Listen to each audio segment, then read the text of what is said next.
Sobat Sinar Bumi, nggak banyak orang yang tahu kalau di Kalingalang Gunung Kidul itu ada satu camp, tempat untuk kita belajar geoscience. Bebas untuk dari orang manapun. Mulai dari anak kecil, SD, SMP, SMK, SMA, ataupun orang dewasa mau datang sini juga bebas. Ya. Nah, tempat ini digagas oleh Pak Priharjo Sanyoto, ya, seorang profesional yang memiliki background bidang dari ilmu kebumian. Ya. Ada apa aja di sini? Ayo kita temuin beliau sekarang. Ya, pagi Pak Pri. Selamat pagi. Maaf ya ganggu waktunya sedikit lah. Jadi ada banyak hal yang menarik waktu pertama kali tadi kita datang di camp pertama sana.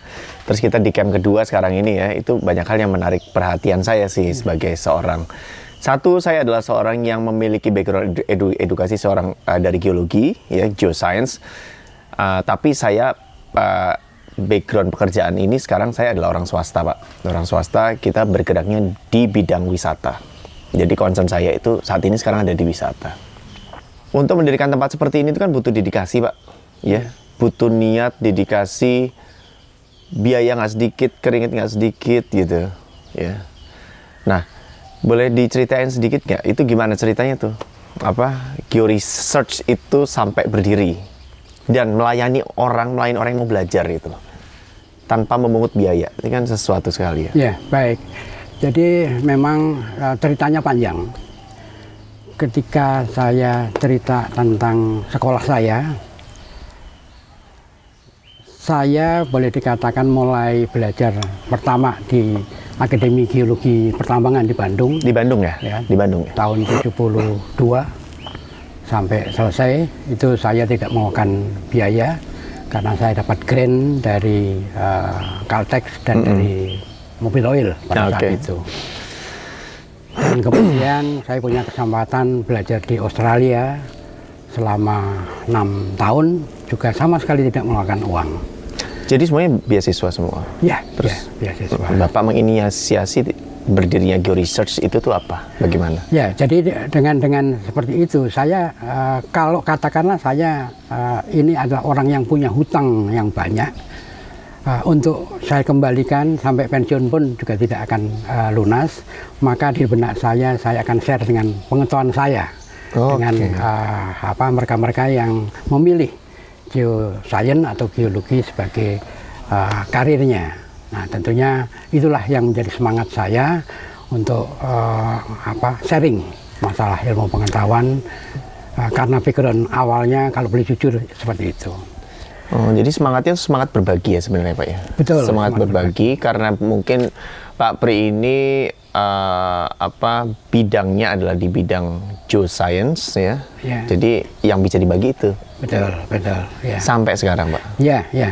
Awalnya itu tidak langsung georesearch. Jadi ketika saya pulang dari belajar di Australia tahun 93, karena saya banyak menekuni Kalimantan, maka saya berkeinginan untuk bisa memberikan kontribusi nyata untuk masyarakat Kalimantan, terutama suku-suku Dayak. Karena pada saat itu saya masih bujangan, bagaimana mereka mensupport saya dalam kegiatan-kegiatan penelitian saya sejak tahun 76. Nah, saya ingin memberikan sesuatu untuk Kalimantan, maka saya membentuknya waktu itu adalah Kamure. Soundnya Jepang, tapi Kamure singkatan dari Kalimantan Multi Research Group. Nah, tetapi itu komunitas ya, Pak ya? Ya, komunitas. Jadi saya mengajak teman-teman yang sevisi dengan saya untuk bisa bersama-sama memberikan sesuatu pada Kalimantan. Gitu. Akan tapi dari waktu ke waktu ini boleh katakan tidak berjalan. Tidak berjalan gitu. Ya. Saya tidak tahu persis kenapa, tapi yang jelas masih belum bisa berjalan. Sampai akhirnya pada 98 itu ada dari perusahaan minyak yang datang ke kami. Itu posisi masih di Kalimantan kan? Masih di Kalimantan? Masih dalam kegiatan-kegiatan di Kalimantan. Nah, ini adalah perusahaan minyak yang datang itu adalah dari Lundin Oil ya. Lundin Oil itu ada di sana adalah Pak Peter Lan, ternyata beliau tidak hanya seorang geologis, paleontologis, tetapi juga concern dengan urusan-urusan edukasi. Nah, kayaknya ini klop dengan beliau, sehingga beliau mensupport. Nah, mensupport, kemudian mencoba untuk melakukan penelitian tentang batuan-batuan Eosin di seluruh Indonesia, terutama di Jawa. Karena apa yang menarik dari batu nanti misal kayak kita temuin batuannya, kenapa Eosin? Kenapa umurnya harus Eosin? Ya, selama ini kita playnya masih di Miosin terutama, sedikit Oligosin, play minyak ya. Nah, kita belum pernah lebih tua lagi ya. Ini lebih tua lagi. Lebih tua lagi. Ya. Berapa tahun ke belakang, Pak? Sekitar 50 juta tahun yang 50 lalu. juta Ya, tahun. ya. Saya udah lupa Pak soalnya Pak. Ya. Jadi kira-kira anunya seperti itu. Nah, kemudian dari percakapan itu, beliau memberikan kesempatan untuk saya melakukan suatu kegiatan penelitian Eosin di Jawa. Iya. Nah, Eosin di Jawa singkapannya terbatas. Nggak banyak ya? Tidak banyak. Kemudian para ahli terdahulu mengatakan bahwa Eosin di Jawa adalah suatu olistolit. Apa itu? Olistolit adalah komponen atau fragmen di dalam olistostrom. Itu cerita dulu. Nah, kalau seandainya itu benar, maka menurut saya tidak ada nilai ekonomi sama sekali, karena hanya blok saja, begitu. Kira-kira begitu. Oke. Nah, kemudian saya berandai-andai apakah memang betul olistolit ataukah ada suatu unit yang memang masih bisa kita lakukan. Nah, maka kami mempelajari tempat-tempat di Jawa Barat, di Ciletuh. Kemudian ternyata di Padalarang pun juga ada Eosin. Kemudian ada Eosin di Karangsambung, ada Eosin di Bayat. Nah, kita coba korelasikan ya. Terus habis itu dan pada saat itu mengatakan bahwa Eosin bukan sebagai blok, tapi sebagai amparan yang terputus-putus karena tertutup oleh unit-unit yang lebih muda. Lebih muda. Ya, lebih muda. Nah, karena kondisi seperti itu dilakukanlah kegiatan seismik. Seismik dari mulai Bayat, Jawa Barat, sampai ke Bayat sini. Terus seismik karena ingin Eosin, layar Eosin itu seperti apa. Ternyata hasil dari seismik itu semua blur. Karena apa? Karena itu menurut saya batuan-batuan yang muda yang selalu diinfokan sebagai formasi-formasi muda, ternyata di situ bercampur antara piroklastik dengan batuan sedimen biasa dan kemudian juga epiklastik. Nah, ini mixed up. Nah, sehingga ketika kita mendetek Eosin, banyak lokasi-lokasi yang tidak bisa terdetek karena di sana ada layar-layar lava. Terlalu apa Pak? Kenapa tidak bisa tidak bisa tembus ya? Tidak bisa tembus. Ya. Oke. Nah, gambarnya seperti itu. Blur ya. Gambarnya kira-kira ke arah sana. Nah, maka dari Kamure tadi berubah menjadi Numure. Apa itu? Nusantara Multi Research Group. Jadi karena akhirnya global ya, saya punya kesempatan belajar di Jawa, Sumatera, Sulawesi untuk Eosin-Eosinnya. Oh, jadi Kamure dan Numure ini dibentuk sama Bapak dan kawan-kawan, sama Pak Pri dan kawan-kawan. Iya. Dibiayai oleh siapa? Sama. Jadi di situ kan kita melakukan penelitian dan sebagainya. Riset itu biaya besar, Pak? Jadi itu tadi perusahaan menanyakan berapa perlunya. Saya katakan saya tidak tahu perlunya saya berapa, tapi Anda tahu. Dibiayai sama perusahaan ya. Jadi perusahaan itu memberikan. Jadi bukan sesuatu yang sifatnya komersil. Ada komersil mengajukan proposal atau tidak. Kita melakukan ini, mau melakukan ini, kasih uangnya. Udah, uang itulah yang akan kita pergunakan. Sampai sekarang juga begitu. Sekarang kebetulan dengan Pak Pri dan kawan-kawan itu bikin Geo Research Camp ini, apakah dengan seperti itu? Ya, kira-kira seperti begitu. Berarti tetap ada donatur ini ya? Iya, donatur yang tidak langsung, dalam artian pengertian ini untuk Geo Research tidak. Jadi kita melakukan sesuatu dan dari keuangan yang ada ini, itulah yang kita coba. Oke, pertanyaannya selanjutnya, Geo Research itu memilih Kalingalang, Pak? Iya. Apakah dari awal itu memang Oke, saya pengen bikin camp georesearch di Kalingalang. Ya. Apakah dari dulu seperti itu atau gimana? Awalnya tuh tidak. awal-awalnya? Jadi ketika kami membawa anak-anak kami, Anak itu? anak-anak kami itu dalam pengertian dari sekolah dan sebagainya. Oh, oke. Karena awalnya kita punya camp di Jogja, Di kota? di kota, di Jalan Palagan. Nah, ketika kita ke lapangan, kita juga perlu transport, kemudian jalannya biaya operasional ya.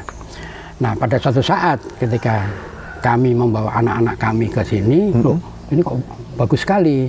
Jadi pengertian saya berbeda dengan daerah-daerah yang lain yang pernah saya lihat.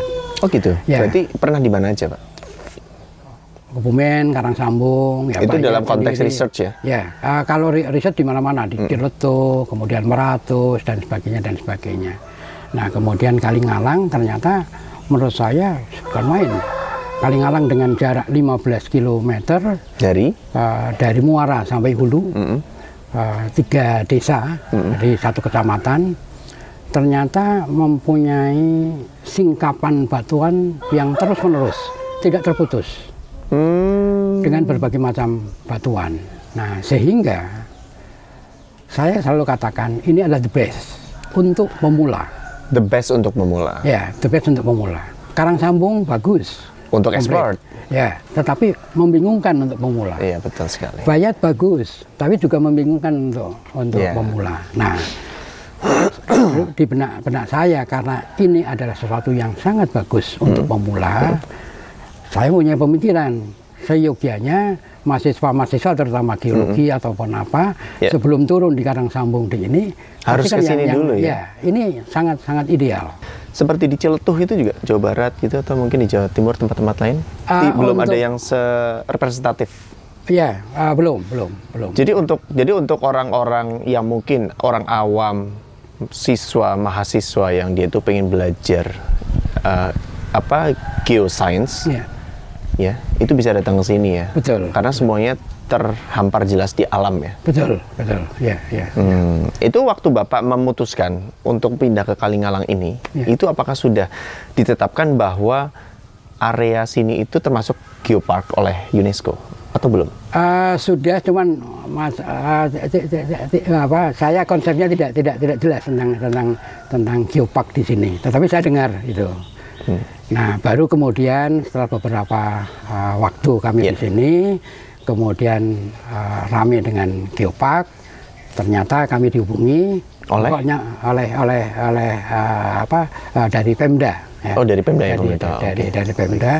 Kok nyambung ini? Jadi pada awalnya saya tidak paham tentang geopark itu sendiri. Yeah.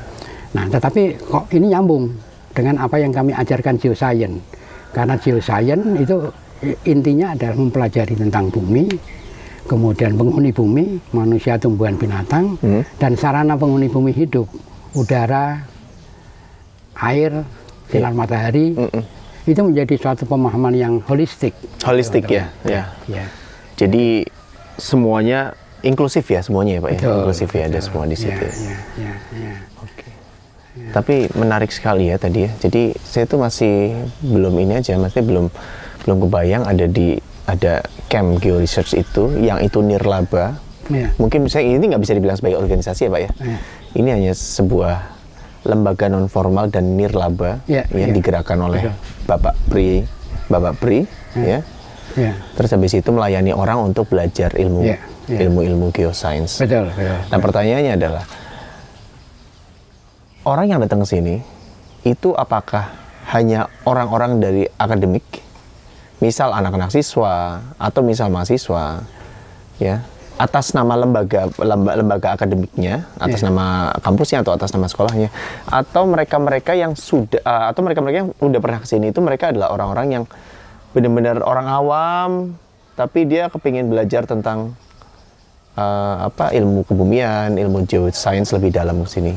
Rata-rata yang datang sini awalnya adalah mereka-mereka yang memang belajar tentang geologi dari kampus, dari SMK jurusan geologi pertambangan, itu awalnya itu. Tapi seiring berjalannya waktu, ternyata banyak orang yang tertarik dengan keberadaan kami. Nah, itu ngapain sih kok banyak anak-anak di sungai gitu. Kemudian tanya, oh ternyata di sana itu belajar begini, belajar begitu tentang bumi dan sebagainya. Dan kemudian mulai saya menceritakan tentang bumi itu ibaratnya juga kayak rumah kita. Yeah. Rumah kita itu kita harus paham di mana kamarnya bapak ibu, toilet dan sebagainya. Apakah ada genting yang bocor, kemudian ada kayu yang keropok dan sebagainya. Ibaratnya rumah. Bumi itu pun juga seperti itu karena kita tinggal mempunyai kegiatan apapun itu di atas bumi. Nah, menjadi suatu hal yang menurut saya kurang pas ketika kita tidak paham dengan konsep bumi yang dimana kita bijak, kira-kira seperti itu. Jadi orang datang ke sini itu bisa dapat apa aja, Pak? Ya. Ya misalnya jadi mungkin kita nggak harus bicara orang-orang dari akademik ya. Akademiknya saya bicara siswa, mahasiswa. Kalau mungkin orang dia iseng aja pengen liburan ke sini misal.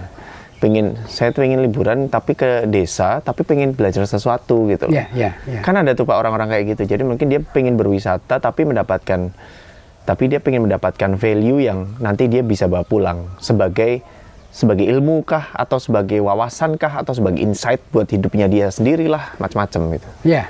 Apa yang bisa mereka dapat? Sering mereka hanya datang tanpa tahu apa sih di sini. Tapi begitu saya sampaikan, apalagi mereka dari kalangan yang kata-kata tanda kutip lebih religi, gitu. Oke. Ya, nah, saya menceritakan bahwa kenapa kok kita tinggal di bumi, bukan di tempat planet lain. Oh, itu sampai sedalam itu ya? Kitab suci sudah ditentukan. Tinggallah di bumi. Di sana ada kesenangan untuk sementara waktu. Itu sudah terang disebutkan.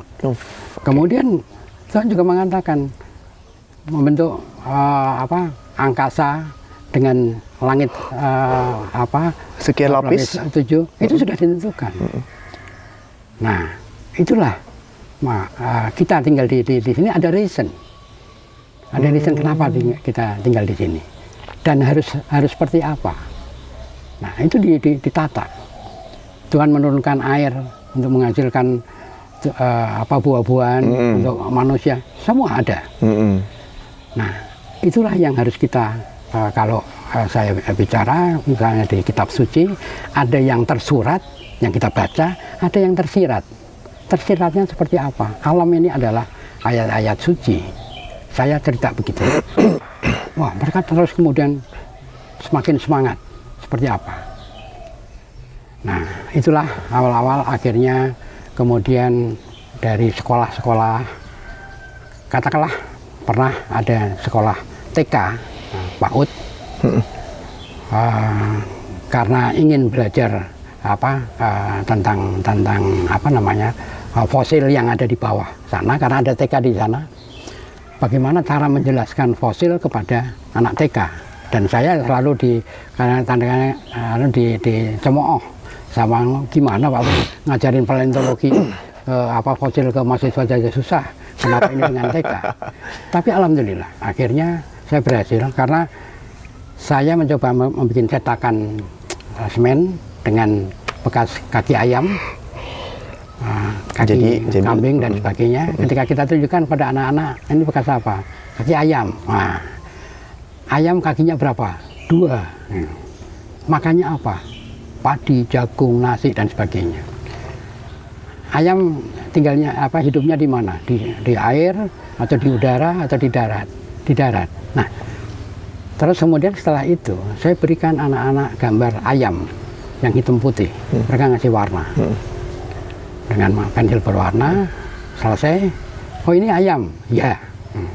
Terus kemudian saya ambilkan ayamnya yang beneran. Betul nggak nih? Ayam yang kalian tadi pelajari dari kakinya 2, makannya jagung, tinggalnya. Oh ya, nah barulah setelah itu kita bawa ke sana. Ini juga bekas jejak. Nah, untuk memudahkan anak, ini adalah jejak cacing karena bentuknya seperti cacing. Oh, sebentar. Maksud Bapak itu jejak, itu Bapak bawa anak-anak kemana? Ke sungai? Pertama di sini. Oh, di sini. Di sini ada jejak. Ya. Di sini ada bukan fosil jejak. dari semen. Jadi dari semen itu tuh berfungsi untuk memberikan analogi paling mudah gitu kan? Iya kan? Iya. Habis setelah dari memberikan analogi, nanti Bapak mengajak anak-anak ini untuk untuk melihat di sana. Di mana itu, Pak? Di bawah jembatan sana. Di bawah jembatan Kalingalang ini. Kalingalang. Di sana ada apa emang? Ada jejak bioturbasi ya, istilah kami. Oke. Tapi untuk memudahkan orang awam ataupun anak-anak, ini jejak cacing. Dulu ada cacing yang jalan-jalan di sini gitu. Maksud saya gini, kalau orang datang sini terus habis itu dia, misal tadi Bapak bilang ada jejak cacing. Ini kita bicara jejak cacing masa lampau ya. Ya. Berarti di bawah sana itu di Kalingalang itu ya, itu ada jejak fosil jejak ya istilahnya ya. Fosil jejak itu peninggalan dari organisme fauna ya. Fauna yang hidup pada saat itu. Pada masa lampau. Ya, betul. Ya. Betul. Dan itu ada di sini. Ada di sini. Ada di sini. Ya, Kemudian habis itu terfosilkan. Betul. Jejaknya terfosilkan. Berarti pada waktu itu, kalau saya boleh mikir logikanya ya, berarti pada waktu itu area sini tadinya adalah area berair ya Pak ya? Betul. Jadi dengan kondisi bioturbasi tadi itu diperkirakan antara 5 sampai 10 meter, paling dalam 25 meter. Binatang-binatang itu. Nah, sehingga ketika itu ada di batuan itu, kita bisa menganalogkan. Pada saat itu, batuan di sini adalah kondisinya di pantai dengan kedalaman segitu. Oh, jadi kita tuh bisa kayak bikin analisis. Jadi mengajak anak-anak itu untuk menganalisis dengan adanya peninggalan jejak fosil ini, berarti dulu alamnya di area sini tuh ada apa gitu. Ya, betul. Ya, nah selanjutnya terus? Kemudian di lokasi itu yang sering juga tidak dibahas, itu adanya batuan yang berbeda dengan batuan yang ada cacing fosilnya. Nah, batuannya apa itu artinya, Pak? Artinya ada environment yang berbeda, yang berbeda. Yang sedikit berbeda. Jadi ini adalah endapan laut dangkal, tapi di situ ternyata ada endapan sungai. Pada saat itu. Laut dangkal dengan sungai, berarti mungkin itu pertemuan ya Pak ya? Di situlah pertemuan. Itulah maka itu kemungkinan adalah mulut sungai yang masuk ke muara di laut. Kira-kira gambarannya seperti itu. Oh, jadi mengajak anak-anak. Sehingga ceritanya menjadi lebih berkembang. Oh. Ada apa di sana? Nah, kemudian ketika dari situ jalan ke hilir ke arah sini, kita mendapatkan fosil-fosil foram yang menunjukkan kedalaman laut antara 100 sampai 200 meter. Oh, berarti semakin jauh gitu. Hilir. Nah, tetapi yang menjadi lebih aneh ketika kita naik ke hulu, ternyata dangkal semakin dalam. Di atas ada yang kita sebut sebagai Poma series, itu menunjukkan endapan-endapan laut dalam. Oh, kok malah jadi aneh? Tidak menutup kemungkinan sampai sekitar 3.000 meter. Oh ya? Ya. Nah, fenomena apa ini yang bisa kita semakin ke hulu malah ada endapan laut dalam? Ada tanda itu. Walaupun juga tidak banyak. Belum clear banget ya? Ya. Karena ke arah hulu lagi kita jumpai adanya endapan-endapan lapisan-lapisan batu bara. Nah, itu jelas di daerah transisi atau bahkan ke darat. Jadi di sini menjadi sangat menarik. Ada laut dalam, ada pantai, ada transisi, kemungkinan ada daratnya. Dulu itu seperti apa? Ini yang menjadi sangat menarik. Jadi sangat menarik dari area Kalingalang ini karena Kalingalang itu ada peninggalan jejak-jejak yang bisa memberikan kita clue ya. Ya. Clue bahwa di sini dulu ada endapan sungai, area sini ada endapan laut dalam, dangkal, muara sungai, transisi ke laut dangkal, atau bahkan ke arah hulu itu harusnya itu semakin ke darat, tapi ternyata di situ ada endapan laut dalam. Ya. Itu jadi menarik ya. Tapi itu apakah sudah dikupas sama ilmuwan, termasuk Bapak sendiri? Sebagian ya. Dan kebetulan karena kami ada di sini ya. Itu dan kemudian saya hobi ya terus mengulik hal-hal yang seperti misal itu. Kalau sani ada anak-anak datang, anak-anak sekolah datang ke sini, mereka datang ke sini untuk belajar tentang ilmu bumi, geoscience. Manfaatnya buat dia apa Pak? Untuk kehidupan sehari-hari apa Pak? Itu ternyata awal-awal anak-anak baik yang belajar geologi ataupun yang umum dari sekolah-sekolah umum, awalnya apa ini? Tapi berangkat dari cerita itu.